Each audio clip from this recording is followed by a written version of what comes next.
is Circa tonight, powered by SharpStack. I am Matt Brown from Las Vegas. That is Stephen Andress from the shiny new toy there at the Circa Sportsbook in Kentucky. Stephen Andress, it is finally here. We've been talking about the offseason moves and the draft and everything that has gone on, the drama in all of these teams. And guess what?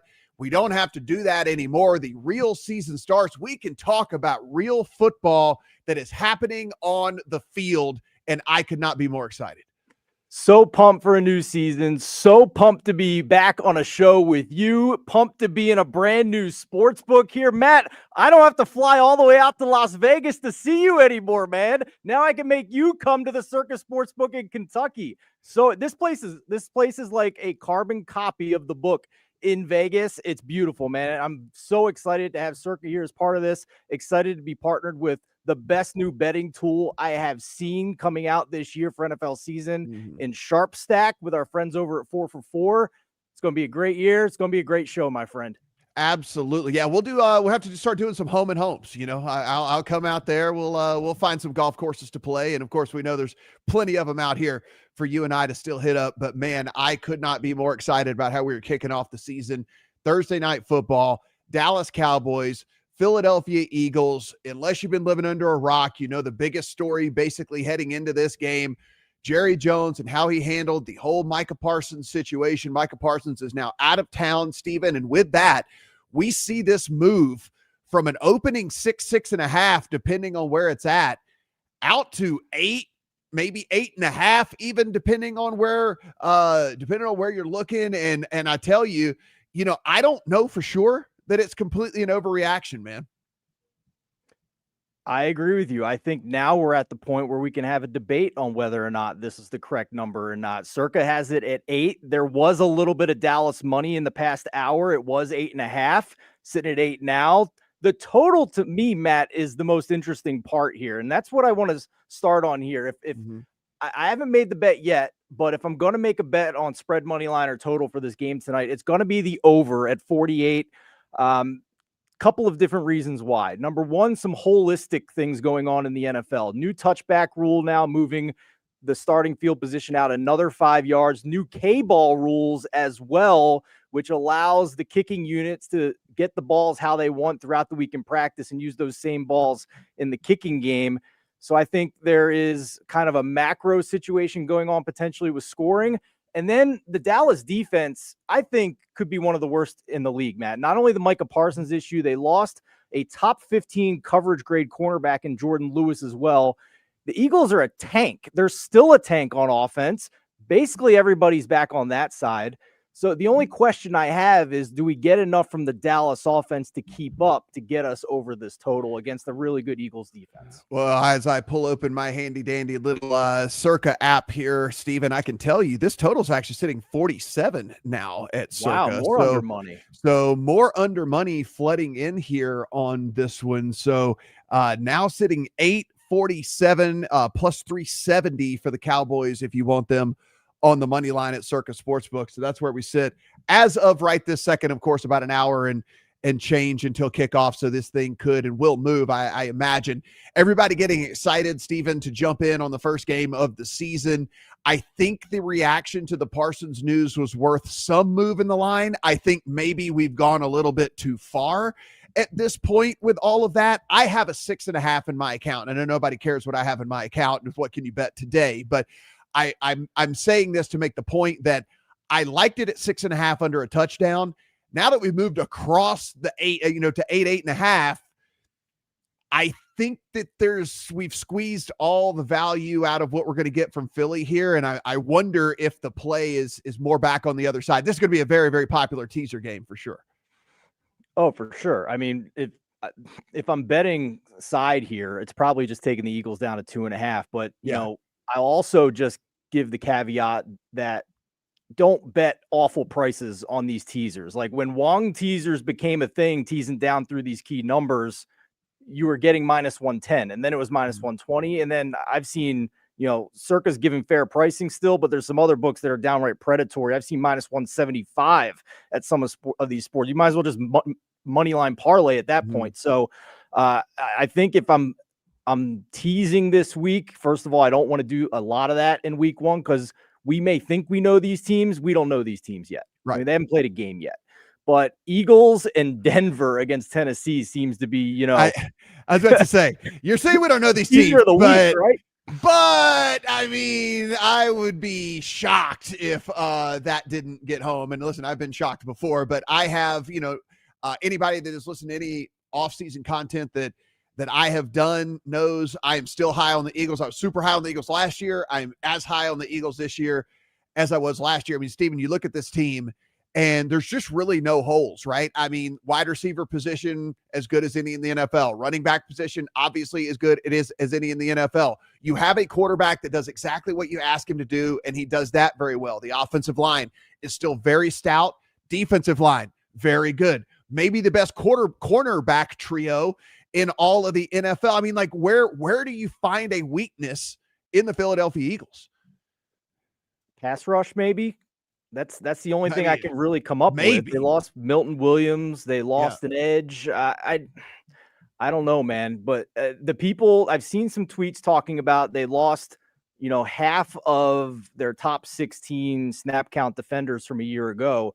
My retort would be they didn't lose starters in the secondary. Yeah. I mean, Quinyon Williams and Quinyon Mobay and exciting White's Cooper DeJean over here were the starters at the end of the year. So I don't see a big drop off in the secondary. They still have Jalen Carter in the middle to make the matchups easier at the edges when you're doubling a huge guy, basically the next Aaron Donald in the middle.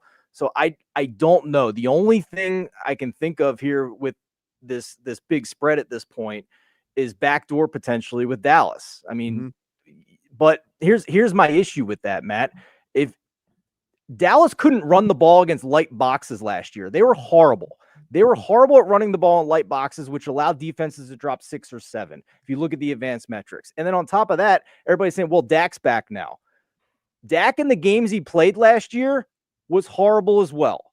The advanced metrics had him in some cases below 32nd in the NFL among quarterbacks in clean pockets, and a lot of different splits in terms of EPA per play. So I don't really have a ton of faith here other than if you want to paint me a narrative of garbage time backdoor with Dallas here. I certainly understand from a numbers perspective, and we haven't even talked about the coaching staff. Like, is it not reasonable to say that losing the Mike McCarthy staff and replacing them with Shoddy and Matt Eberflus, like, is this not Jerry Jones just being cheap again and getting a bunch of guys that nobody else wanted? Like, how is this an upgrade in the coaching staff? Yeah, and I think the other part of the coaching deal here that a lot of people hadn't talked about leading into this game that I was trying to beat the drum for is, this is now year 2 of Vic Fangio running this defense, right? I mean, like last year, you see this vast improvement as he steps in year number 1. I mean, Steven, we now have one of the greatest defensive minds of our generation having a second year with this team. And as you said, playing with some of these younger guys and getting them now in a second year where they should be, in theory, and basically everything we've ever seen, better players and more aware players on the NFL field. Like, I think the potential for this defense, given the personnel that they have, is like top 5 in the NFL. And we already know the offense is going to be a top 5 offense in the NFL. I just, again, I'm beating the drum for the Eagles. I've done it all off season, and I'm going to continue to do it here. I liked it under a touchdown. I like it as a teaser leg. Absolutely. And even if somebody said, here's a free $100, you're going to have to bet a side here. I think it's tough for me to put anything on Dallas. The only thing is the exact same thing that you just mentioned, is the back door is always going to be open. Dak can sling it. They did bring in Pickens, so you got Pickens and Lamb for garbage time yards. I think that helps as well if you're chasing. So that would be my only concern, basically. Final thought here on spread money line and total for me. Do you agree with this move down at Circa to 47? Clearly, it's respected money to go down to that point. I mean, Circa's got huge limits, more than most any other book in the country, that from a regulated perspective here, Matt. 47 is a key-ish number in the total. Everything we talked about here, the only thing I can think of are those potential issues of Dallas not being able to do their part. But I think there's enough. I you maybe saw me looking down here, Matt. I just bet over 47. Like I would not recommend going against the market very often, but I don't. The Eagles scored 75 points in 2 games against Dallas last year, and one of those games Jalen Hurts didn't start. Yeah, and I'll put it this way: worse. what about a team total? What if you eliminated Dallas doing their part and you just play the team total of the Eagles? Yeah, what are we at now for that? Let's see here. Kind of do the math on that. 27.5. So, I mean, it's one of those things to me where maybe you just take Dallas out of the equation, right? I mean, I guess the thought here, and let's just play devil's advocate, even if we think it's going to go over, if you're talking about why might this thing be heading under, is exactly what Dallas not doing there. It is Philadelphia getting out ahead, and they run the ball so incredibly efficiently that this game feels like it's over in 2 hours, and Dallas cannot do anything in resistance, and Philadelphia just has their way with them, and we finish up this game 31-10, or we finish up this game, 27-13 or something like that. Yeah, it's fair. That's kind of where I'm thinking anyway, for trying to play, like, why would this thing be moving down? Yeah, I'm betting the over 47. Now that we're at that key number, I'll take over 47. You want to talk some props here? Yeah, I was gonna say let's talk some props here in this thing. I do have a prop in this one, and I actually think that you can love the Eagles in this game and still bet Dak Prescott over on his passing yards, which is what I did. And the reason I did that, Steven, is because I think this is a two-way bet, and I like betting these two-way bets whenever we're trying to fish for some of these props. And the reason I say two-way bet is I think that the run game is going to be so bad for Dallas that at some point we are going to have to switch to where this is almost exclusively a run game, right? Like, I mean, a pass game, I should say. And so it's just pass. And Dak just gets there on volume. And then the second way, when I say a two-way bet, is just like we just talked about a second ago. They just are in a negative game state from jump, and they don't even have a choice to try and test the waters as to whether this run game that we all think is going to stink anyway is going to be any good, because they're in such a bad game state to begin with that they're forced to pass the ball a ton. And so I'll buy into Pickens being an upgrade from a passing perspective here until he proves me otherwise. I know we've had a roller coaster ride through his career with George Pickens, but I will buy him being a good thing for this pass offense until proven otherwise. And so I actually took the over there on Dak's pass yards. Yeah, I totally get it from a volume perspective. I'd still have concerns from an efficiency perspective. I mentioned the splits from last year when he was healthy. Number 39 on first down in the first 3 quarters by EPA per attempt, and number 30 on layup throws. So I still have protection concerns, but I think it's pure volume here, because I agree with you. Like, this is maybe the toughest run defense on paper that a team will face this year with the Philadelphia Eagles. They did nothing to upgrade the run blocking in the offensive line. They clearly did nothing to upgrade the running backs in this offense to go to Javonte Williams, who was one of the worst in terms of efficiency last year. And now the potential upside of rookie Jaden Blue, he's inactive tonight. So it's another cast off behind Javonte Williams and Miles Sanders. Dak might throw it 60 times in this game. That's what I'm expecting. I mean, like, we're looking at like 50 plus attempts in this thing. So, I think we can get there, maybe just empty stats, right? Like it doesn't produce fruit, but it's just like, hey, that's okay. It doesn't really matter. We just need it for the prop. What are you looking at tonight? I'm looking at the backup running back for the Philadelphia Eagles, not Saquon Barkley, but Will Shipley. And you might remember in some of the blowouts towards the end of last year, him getting some run. We've already heard the narrative coming into this season with the Eagles wanting to give a little more rest to Saquon Barkley as the opportunity allows throughout the season. So I think if the game script takes place the way we expect, Matt, he might get extra work in this game.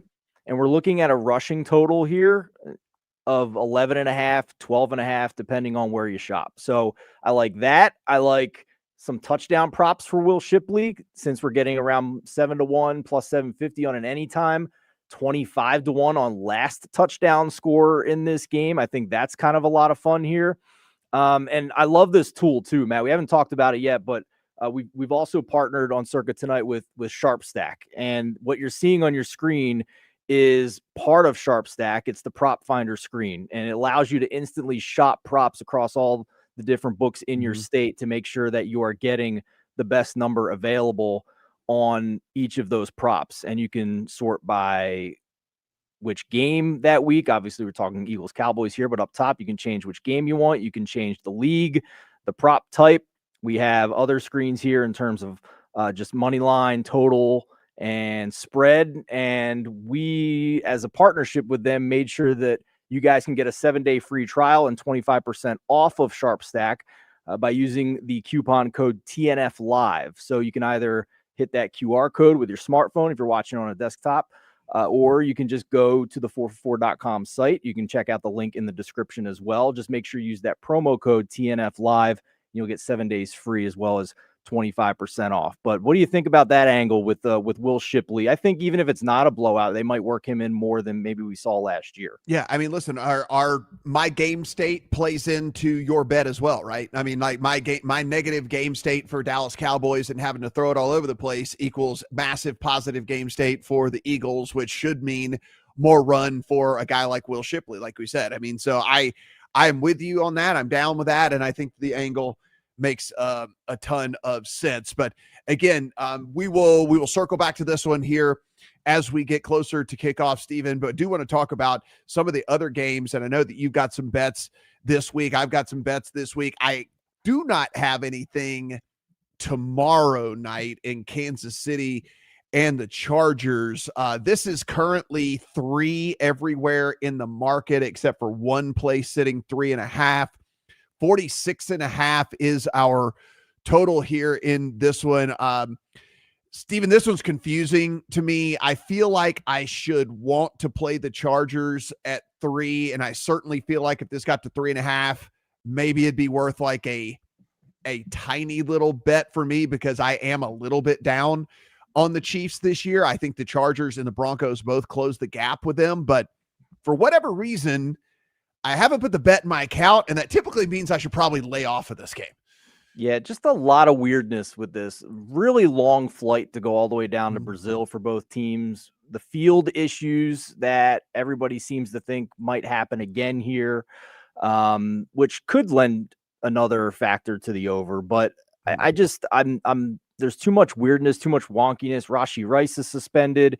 Jalen Royals, their rookie receiver, who a lot of people thought was a carbon copy in terms of a prospect to Rashee Rice, he's not playing as well. So now it's probably Juju Smith-Schuster in 11 personnel. The only angle that I found that I liked was Noah Gray, the tight end. We saw first half of last year, the Chiefs doing a pretty decent job. It seemed like a concerted effort to make sure Travis Kelce was not playing full snaps and making sure that he had the endurance he needed at, an older state of his career now, towards the tail end of his career, last year of his contract, making sure he's healthy for when it matters most at the end of the year. 1/3 of Noah Gray's games last year, he had 4+ receptions, and that the odds for 4+ receptions for Noah Gray are around 4-1 plus 450. Also bet over 11.5 receiving yards on Noah Gray. Also did a half a unit on 3+ receptions at better than 2-1 odds. I think, a lot of people went instantly to Juju as basically the third string slot receiver. I think you're going to see more 12 personnel in this game with Noah Gray. And even in 11, you might see Noah Gray on the field instead of Travis Kelce. So going back to the angle you've talked about, Matt, with these props, painting different stories, painting more than one way for a player to get to that total. Noah Gray stood out to me in terms of the prices on this Chiefs offense and the weapons.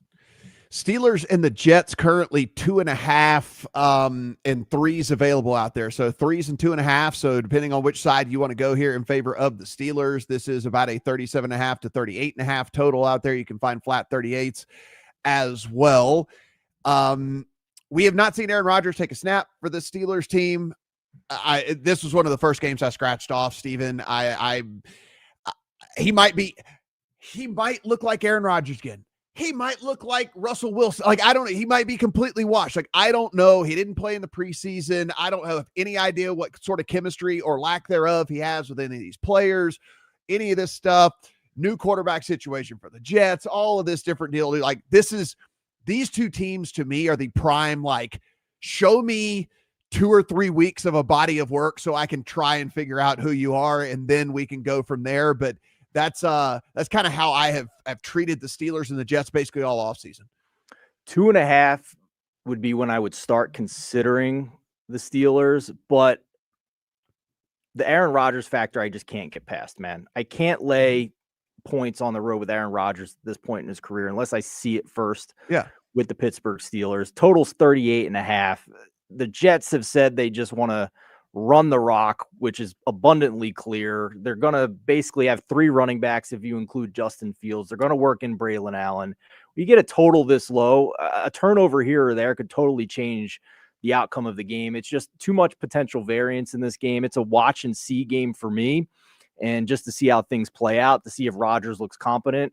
I mean, the last 5-6 years, basically his entire career, Matt, Aaron Rodgers has been a guy about timing and chemistry with his receivers and hand signals, like, and mind melding. The king of the back shoulder throw and all that, all those things like that. It's like he didn't play any snaps with these guys. And the receiver they went out and got is a guy that usually you just tell him to run down the field and hit a 9 route and chuck it in the air and see if DK Metcalf can catch it. So I don't see it, man. I got to see it first.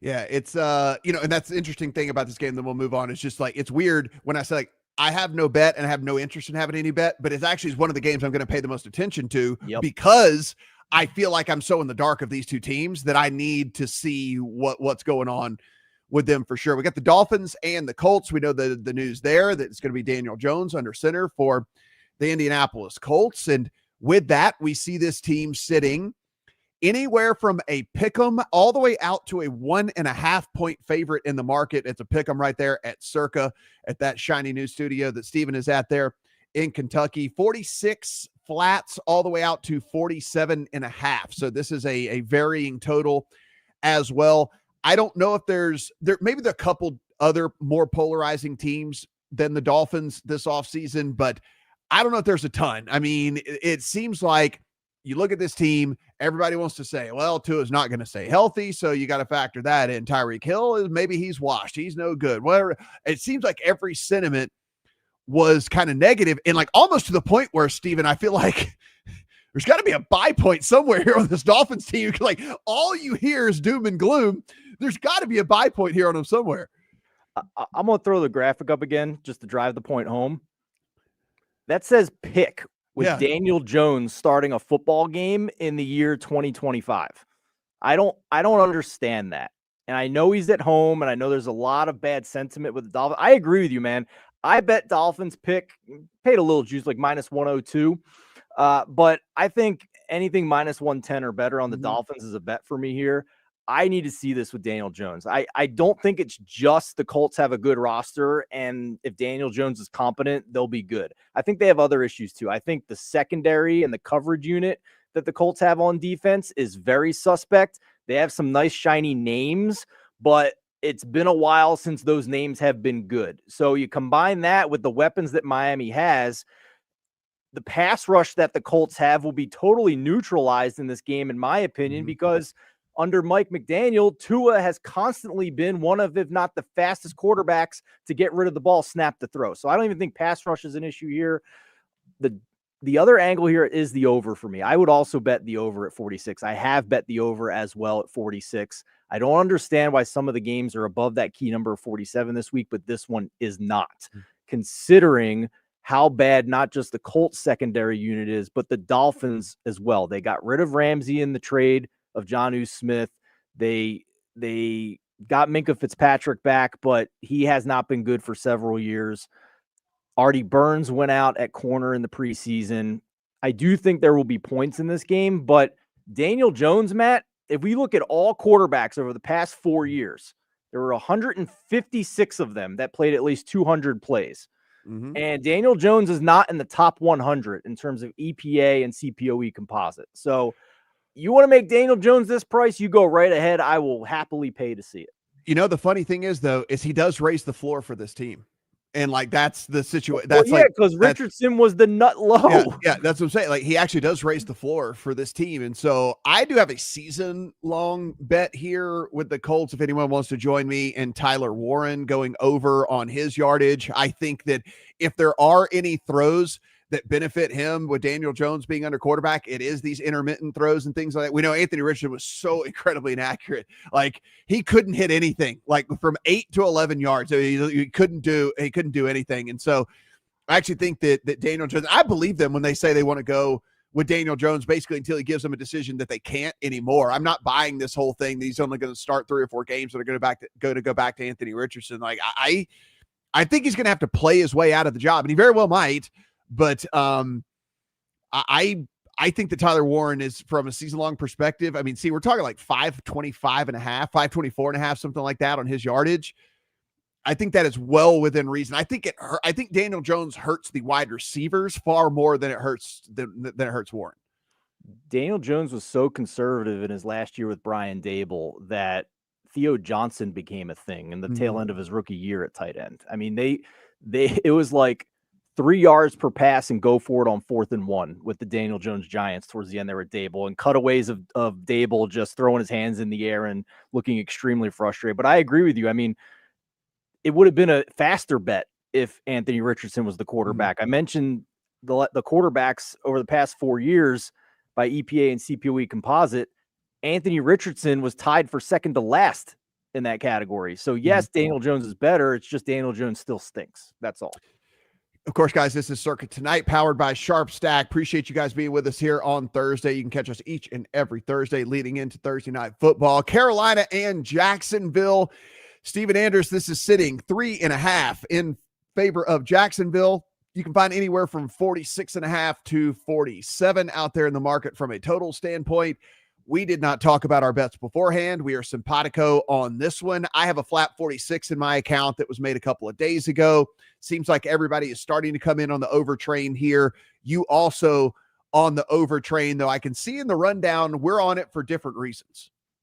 Yeah, couple of reasons. Number one, these two defenses had to try and improve this offseason from the lowest point defenses have been over the past 4 years. Both of these defenses were bottom 3 over the past 4 years in EPA per play allowed. Now, I think the Jags have done a decent job of trying to fix the secondary. They got their corners healthy in Tyson Campbell.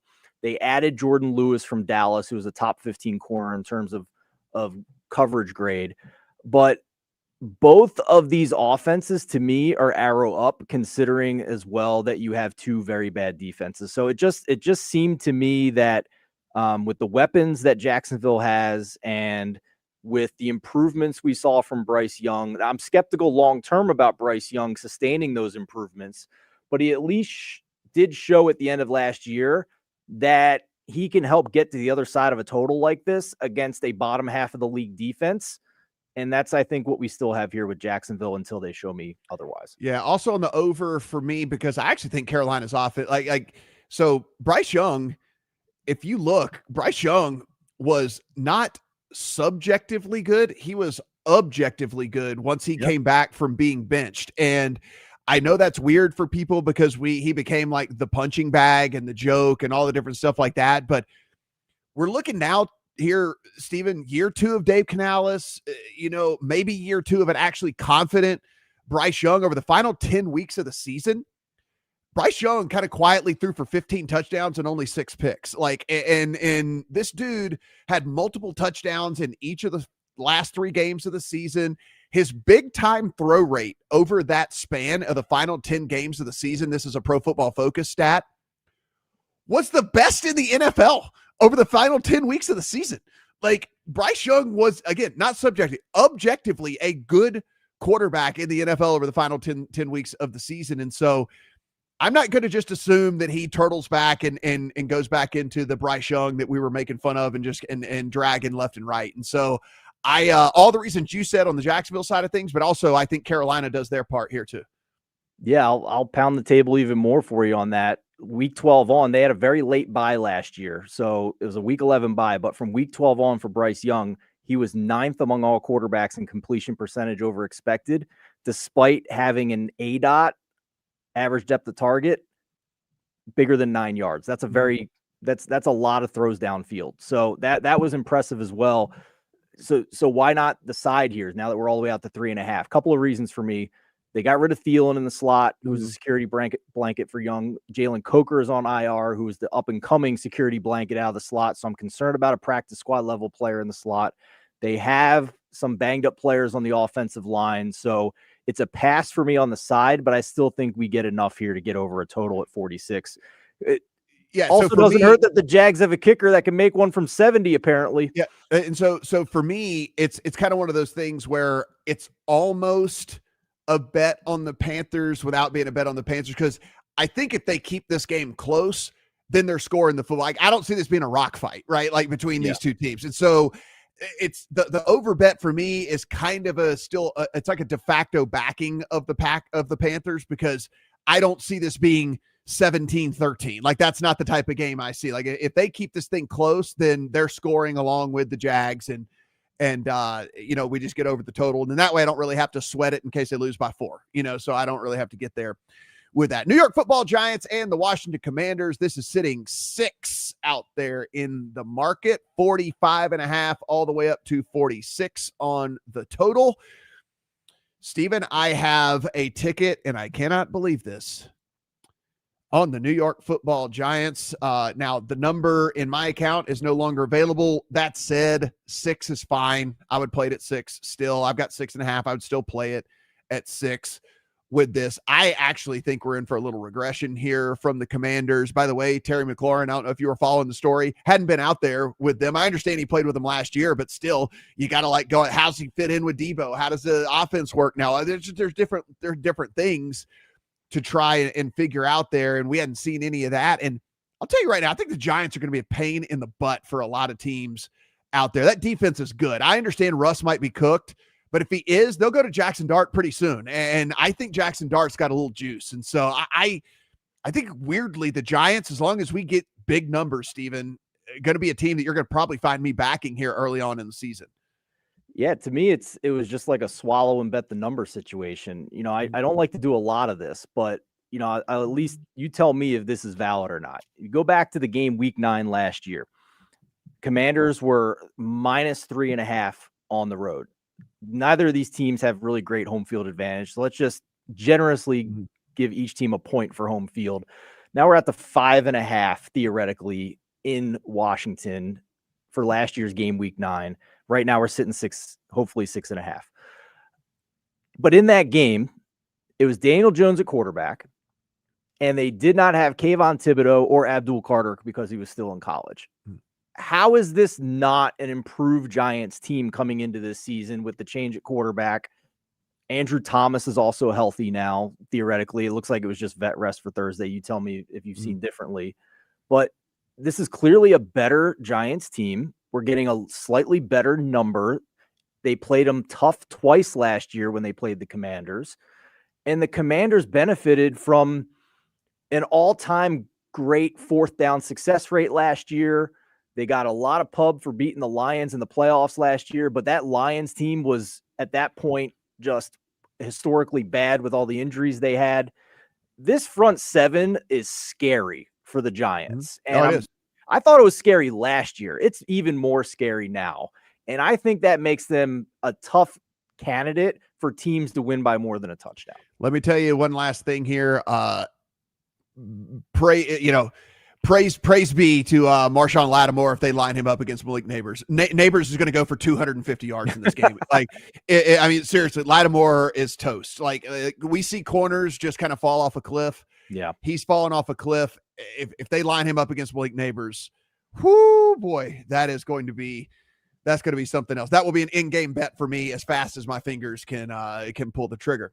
Let's get to the Cincinnati Bengals and the Cleveland Browns. This is currently 5.5 in favor of the Bengals on the road against the Browns. 47.5 to 48.5 is our total out there in the market. 48.5 there at Circa. Steven, I bet the over in this, but I bet the over back a couple of points ago, point and a half ago on all of this. So it's tough for me once we've gone past the 47 for me to still highly recommend it. But what I will say is this: Cincinnati is going to score a ton of points on everybody they play all year long. This defense, until proven otherwise, is going to be one of the bottom third, if not bottom 10, if not bottom 5 defenses. Again, until proven otherwise, maybe they figured something out. And we have the best version of Cleveland that they can possibly give us right now with Joe Flacco at quarterback and at least the bums that they're putting out there healthy. So we're at least not getting second string bums yet or third string bums yet with this Cleveland team. And so I think there'll be points galore. I think Cincinnati can get us really close there, maybe by themselves. And then I'm not asking very much from Joe Flacco and the Browns. I don't understand the market rating on the Bengals coming into the season. I thought they should have been longer odds to win the division. I think if you thought the defense was terrible last year, you have to think they could actually be worse this year. And here's the reason why. They faced the number one easiest schedule of offenses and number one easiest schedule of quarterbacks last year and still finished 31st in overall efficiency allowed, 29th on early downs, 31st inside the red zone. And Trey Hendrickson, their elite pass rusher, played all 17 games. How is this defense? I mean, you have to bank on the change in defensive coordinator somehow masking all of this. Okay. You signed to Daryl Slayton. You signed Oren Burks. You brought in, you drafted Shamar Stewart. You get Dax Hill back. Most of the preseason. You get Dax Hill back, who was out in the 5th game of the year last year. He tore his ACL. You drafted Demetrius Knight at linebacker. Like, I mean, it's not the same defense by any stretch of the imagination. I mean, like, again, and Al Golden did win the Broyles Award last year for the best coordinator in all of college football. So, I mean, I don't know. I'm not buying it. By the way, from week 9 to 18 last year, Cincinnati was 13th in EPA per play allowed, like in the NFL. Like, everyone just like loves to drag this defense so bad. And the last half of the season, they were in the upper half of EPA per play allowed on the defensive side of the ball. So, ahead of teams like the Steelers and the Rams and the Bills and the Chiefs and all of that over the second half of the year. So I don't know. It's going to be a bad defense. It's not going to be good, but I don't think we can just assume it's necessarily going to be the worst defense in the NFL.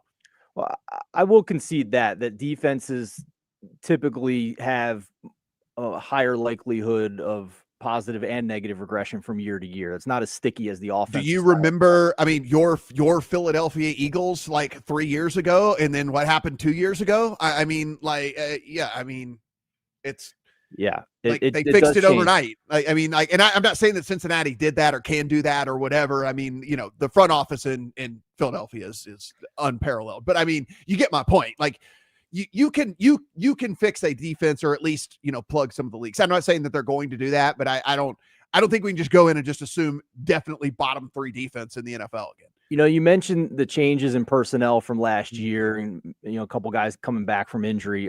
My counter would be, I still can't find a grading service out there that's ranking these defensive units for the Bengals. And I haven't found one that puts the defensive line, the front 7, or the secondary inside the top 25 in the NFL this year. And it makes sense if you look at the money they've spent on those units as well. They're 26th in spending on the defensive line, 27th in spending in the secondary, because they've paid T. Higgins, Jamar Chase, and Joe Burrow all the money. So I will concede that it may not be the worst in the NFL, but this is a dead over team to me for sure, Matt, week to week. It's just this particular matchup with an offensive line that has for 4 years in a row allowed too much pressure to Joe Burrow, despite facing the lowest blitz rate in the NFL. Here's Myles Garrett once again, week 1. It would all at this point, at this price, with the offensive line and defensive concerns for Cincinnati, it would only be the Browns for me in terms of the spread. I just don't know if I can plug my nose and actually press the button. Raiders on the road at the Patriots. This is currently sitting 2.5 in favor of the Patriots at home. 43.5 to 44 is our total here in this one. I had this New England team pegged preseason as a dead under team, and then they went and threw a 44 out there on me. So, they didn't give me an opportunity to really take advantage of that.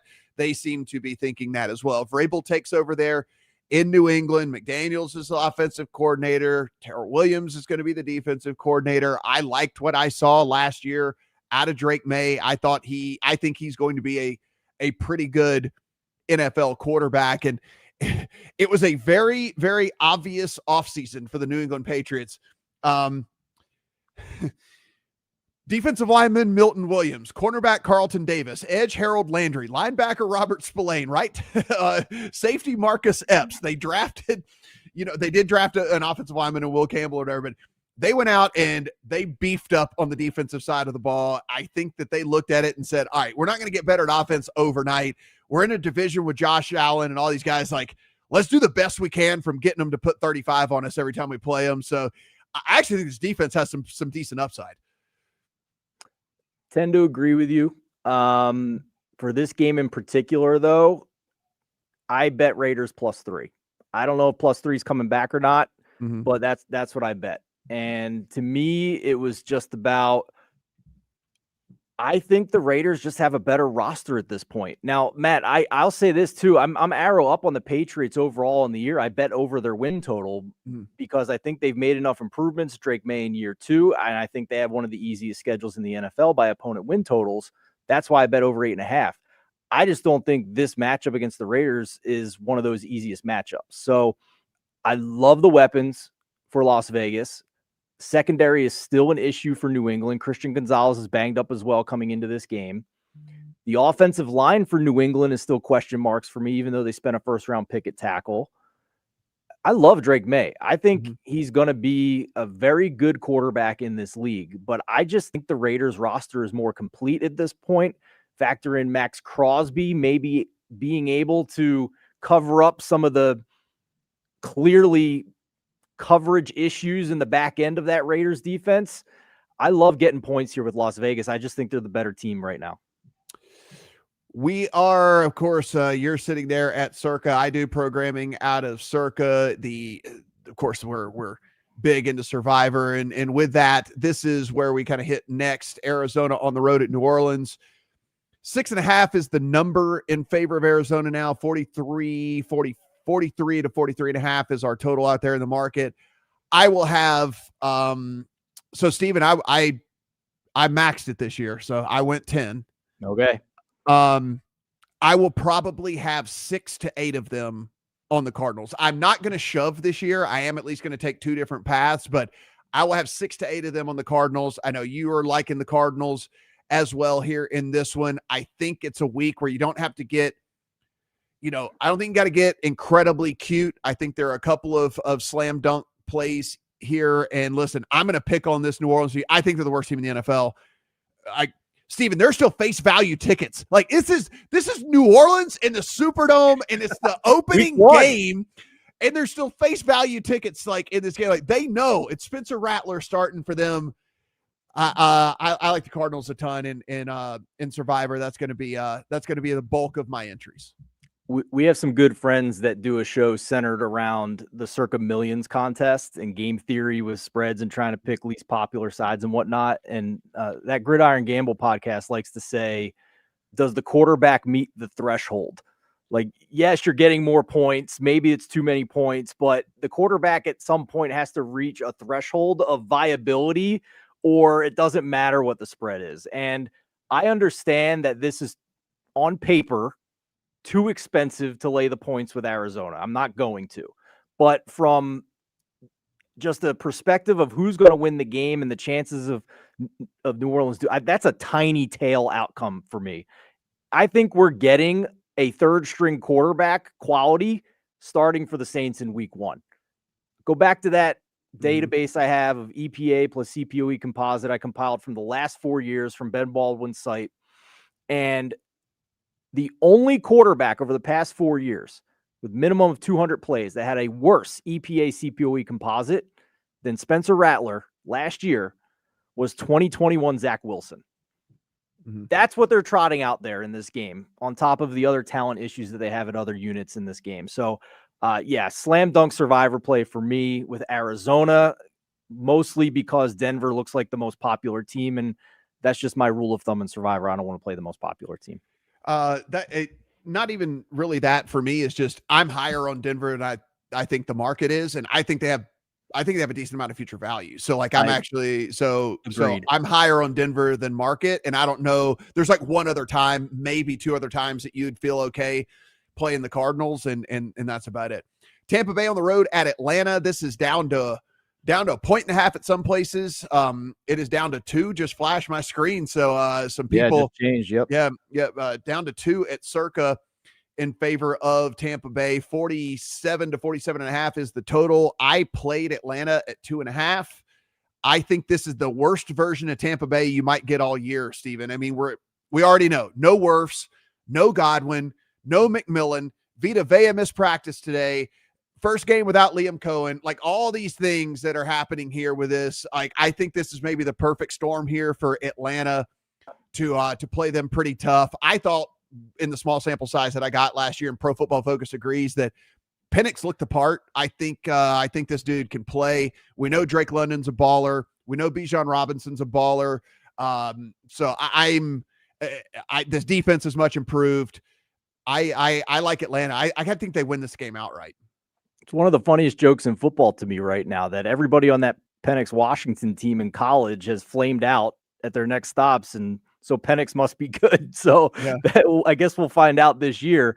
It's a pass for me, mostly because Atlanta's not going to be with their left tackle McGarry, and one of their backup tackles is also on IR. So it might be a third stringer, a guy who hasn't played tackle a lot out there on his blind side for Penix. I do agree with you that it's the best time for them to face Tampa Bay with their injuries to Godwin and Wirfs. It's just a stay away for me, but certainly understand some of the sentiment with Atlanta this week.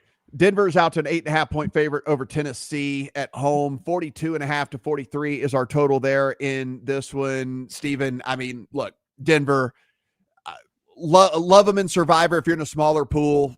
I'm holding on to them mainly because I think they have a lot of future value. This is a great teaser leg. We mentioned this earlier. If you want to tease that with a game tonight, I would never talk you off of that in a million years. It's just at 8.5. It's about right to me now. So I just don't have a ton of interest. Yeah, we talked earlier about probably the most popular teaser this week is Eagles with the Broncos. For those that get it in before kickoff tonight, it's square as hell, right? Like it is what it is. But sometimes the square bets win, and to me, that is the only way I'd look in this one. So great that we are going to the 49ers at the Seahawks, and I just get the notification, Steven. Whoop, hang on. It's been handed an urgent and horrifying news story. Christian McCaffrey on the practice report, limited with a calf issue. Oh, no. Here we are. Yes, it is 2.5 in favor of the 49ers on the road in Seattle. 43.5 is our total, and that literally came through 2 minutes ago to my phone. So maybe it's precautionary, maybe whatever, but Steven, dude, what are we doing here, man? Please, God, be vet rest. What are we doing? Rest. I'm looking at the practice report from what are we yesterday doing as well to try and get full context on this. And McCaffrey is not on the Wednesday practice report. Midweek downgrade. That's just lovely. There we go. So this is an unhandicappable game now at this point, other than the fact of like, go out if you're playing fantasy and pick up Brian Robinson if he's on the waiver wires. Like, maybe Garendo too. Yeah. I mean, good night. We haven't even gotten to a game yet. How are there this many injuries week one? Like, aren't they supposed just to put pulled them in bubble They wrap? just pulled the line at 3 of the books as we're sitting here talking. The line just got pulled at 3 of the books. Yeah. Well, I bet Niners minus 1.5 a week and a half ago. So that's great. Don't do that now. Yeah. Might want to wait to see if McCaffrey's going to play or not. I'll at least add this color. If he does play, I did not have concerns with the 49ers wide receiver unit as long as Jennings was out there. I don't think he was actually injured most of the preseason. He was wanting more money. He got his incentives for this year. That's cleared up. I think they're fine at wide receiver, but obviously McCaffrey has to play, or just, it's never 49ers. Oh man, we haven't even gotten to a game yet. Detroit's on the road at Green Bay. 2.5 in favor of Green Bay at home over the Lions squad. 47.5 is our total. Of course, everybody's trying to figure out, Steven, how this Detroit team is going to look without the coordinators. And so I think that is at least a fair, I think that's a fair criticism of this team that, was awesome last year and did very well last year. So I think it's a fair criticism. That said, Detroit gets to go to Green Bay early on in the season when it's not cold. So dome team gets to play in warm weather in Green Bay, which is advantage Detroit. I was checking the splits. Detroit is extremely popular as a road dog with the public. Mm-hmm. Getting points with Detroit's looks pretty good on paper. I have concerns with replacing both coordinators. The logistics around that. We saw a couple years ago how that went with the Philadelphia Eagles. I have concerns with Frank Ragnow retiring and not being the starting center in this offensive line anymore. And them having to go to Green Bay in week 1, having to communicate protections with that Lambeau crowd. Micah Parsons, I'm not sure I agree with the market rating overall for the Green Bay Packers and the move that's happened since that trade, especially if he's getting treated like Matthew Stafford and might need an epidural in his back. Kind of a bigger deal for a pass rusher than it is even for a quarterback. Mm-hmm. Theoretically, a quarterback could not get hit as often. So I don't know if I'm all the way there with the pricing for the Packers, but I think it would only, I'll say this. If the Packers are going to be very unpopular, and it seems like that's the case, they will be on my Circa Millions card this week as a contest play. I don't know if I'm putting real American dollars on it as a straight bet, but I think at low popularity under a field goal, that might be one of the 5 on my Circa Millions card.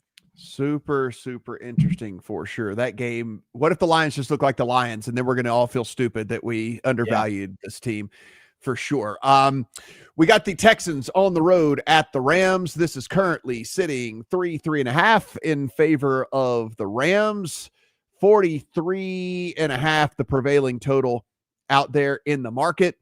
I am very high on the Rams this year. I made a bunch of bets on the Rams before the Matthew Stafford news and the injury. I am just praying here in my own little cone of ignorance that it's all precautionary, Stephen. I'm just okay, this was an abundance of caution situation, and I didn't light all this money on fire. Houston has incredible offensive line issues. And Nico Collins is awesome. He's going to still put up big numbers. Don't get me wrong, but Joe Mixon, who knows when we see him. So now it's Nick Chubb, or maybe it's Woody Marks or Damian Pierce or whatever their run game is going to look like behind that shoddy offensive line. Whatever. I think this number makes a ton of sense. It's probably more of a contest play for me than an actual bet, but because of the Stafford deal. But if I knew 100% health for Stafford, this would be in my account for sure. Yeah, now that it's at 3, I'm going to take the Texans and the points here. And I was hoping it was precautionary with Stafford too for most of the preseason, and vet rest. He doesn't need camp. The epidural news and the leaks of the epidural is what changed my opinion on that. I don't know if people are familiar with epidurals. I have a wife who went through childbirth. That's what they give women who are giving birth in their back. And it requires a special surgeon to administer an epidural to make sure they don't hit you in the wrong spot and paralyze you. The epidurals are not a small thing just because you see it on the blurbs with the NFL. So I don't like that he's gotten no reps in the preseason. I don't like that the left tackle's gotten no reps against this ferocious Houston pass rush. And if you're giving me the full 3 here, I'm going to take that, even though I 100% share your concerns that Houston on paper might be the worst offensive line in the league. Yeah, it is. For me, it's just it's one of those deals where I this would be my account if I knew Stafford was healthy, but since I know that since he's not, I can't really get there. 2 primetime games, Baltimore, Buffalo, and Minnesota, Chicago. The game of the week for sure in Baltimore and Buffalo. 2 of your Super Bowl favorites, 2 of your MVP favorites, all the different stuff going into this one. The only thing I will say in this, I don't have a bet in the account. What I will say in this one is, Steven, the Baltimore schedule is very, very rough to start out the season. we used to talk about calendar invites and putting stuff and reminders in your calendar, stuff like that to check these teams. Check out Baltimore after week 6. If they're sitting 3-3 and you're getting great and you are getting just absolutely fantastic odds on them, like things lighten up a ton. But you're talking Buffalo, Detroit, Kansas City, Houston, and the Rams in 5 of their first 6 games, right? I mean, that's a very, very tough start to the season. But then after that, Bears, Dolphins, Vikings, Browns, Jets, you get the Steelers. Who knows what they're going to be like? Patriots, you get the Steelers again, all that. So it lightens up a ton for this Ravens team. So don't lose the faith after the first 6 weeks. That's just a tough stretch. As for week 1, I did bet the Ravens when they were plus money. That's gone. But at least the matchup has gotten better on paper. I mean, the Bills secondary has some injury concerns going into this one, and this is the wrong offense to have injury concerns in the secondary. So if you can get minus 110 or better, I think it's still good with the Ravens. That would be the only side I would take here. And Vikings and Bears, for me, this is a super interesting game. I'm going to sit back and watch, but no bet for me. What does JJ McCarthy look like? I want to find out. What does this new look Bears team look like? I want to find out. This is kind of like one of those games we talked about earlier, Steven, like no bet for me, but one of the most interesting games of the week because I need to see what these teams are and who these quarterbacks are, what this new coaching staff has done for the Bears, what's the reshuffled offensive line looks like for them, all of the above. So many question marks, and I don't have to bet every game in week 1, so this is a pass for me. I mean, talk about getting the final exam on the first day of school with these 2 quarterbacks against these 2 defenses and the talent they have and the respected defensive coordinators on both sides of the ball. I have not betted. It would only be under 44 or better for here. I'm still debating it. I'll tweet it if that's the case, but I agree with you. It's likely a fact-finding mission for me as well with these 2 quarterbacks. Guys, Thursday night football kicking off here in about 20 minutes. The Cowboys on the road at the Eagles. As we sit, it is 8 in favor of the Eagles. It is 47.5 out there. So we've seen, Steven, we saw it buyback. Okay. Yeah, we saw it go to 47. Now back up to 47.5 there at Circa. So some people disagreed. I promise you it was not my bet that moved it back to 47.5. But there were some people out there that disagreed with this thing heading down. Just a quick recap for me. I have the Eagles, but at a different number. So now it would be a teaser play for me. I also have Dak Prescott over on his passing yards. For me, I like taking a shot on Will Shipley here. The Eagles backup running back over 11.5 yards, anytime touchdown, last touchdown. We talked about the square teaser of the week with Eagles and the Broncos. That's where I'm at on this one. There's been zero positive news other than maybe George Pickens for Dallas this entire offseason. I just don't see it. And I think the Eagles are still a truck. Guys, appreciate you being with us here for the first Circa tonight, powered by SharpStack. Again, if you have not checked out SharpStack, you got to go and take a look. Hit that QR code or use the code found in the description. All complaints for this episode, send to Steven Andress. I will not respond to any of those. You can just send them straight to him. He loves getting horrible, hateful DMs over on the Twitter machine too. So be sure and hit him up over there. But really appreciate you guys being with us, and good luck on all your bets.